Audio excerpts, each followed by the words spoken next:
unity was what G20 leaders sought at this year's summit.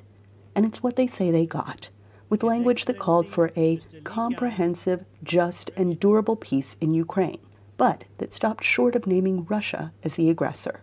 The group also agreed that the use of nuclear weapons is inadmissible. By removing the words Russia and the word aggression, they gave Mr. Putin a face-saving gesture, and we'll now wait and see if he then reciprocates by doing what all G20 members except him agree to, and that's getting out of all of Ukraine. At the start of the New Delhi summit, Indian Prime Minister Narendra Modi urged consensus.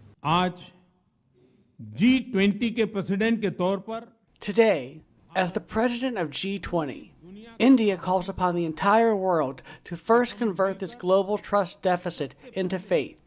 It is time for all of us to move together. The wide-ranging agreement, which spanned issues like trade, economic growth and development, climate change, reform of multilateral institutions, technology, taxation, gender equality, and more, was reached on the first day of the meeting, despite the absence of Russian President Vladimir Putin and Chinese President Xi Jinping.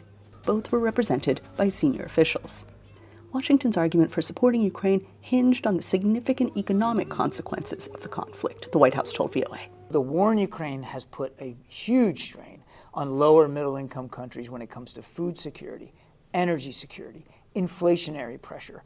You can't discount the effect that Mr. Putin's war has had on the global economy. And what the president wants to pursue, and he'll mention the war in Ukraine specifically as he pursues this, are opportunities for these lower middle income countries to be able to pursue investment opportunities and loans for infrastructure development that are high quality, that are transparent, and that will really meet their local needs as best as possible. But Curtin said the leaders of the world's 20 premier economies could have been much bolder, especially concerning climate change. We live in a world full of summits, G20, G7. We've got 4 UN summits to come in New York in the next few weeks. Joe Biden is planning a summit of the future next year.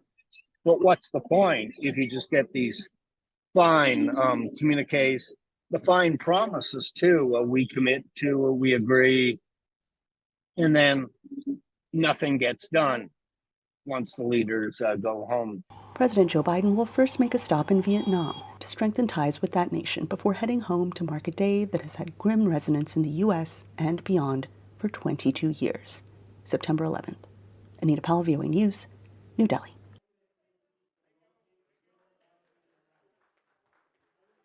Balay La Nina Beach Resort at Barangay Amontay, Nasipit, Agusan del Norte is a perfect place to relax and unwind with your family and friends. Balay La Nina has double, triple, family rooms or dorm type to choose from. Adult and kids swimming pools and function room good for 70 persons. For bookings, call 0910-859-6495 or 0947-459-2401. Balay La Nina Beach Resort. Life is always better at the beach.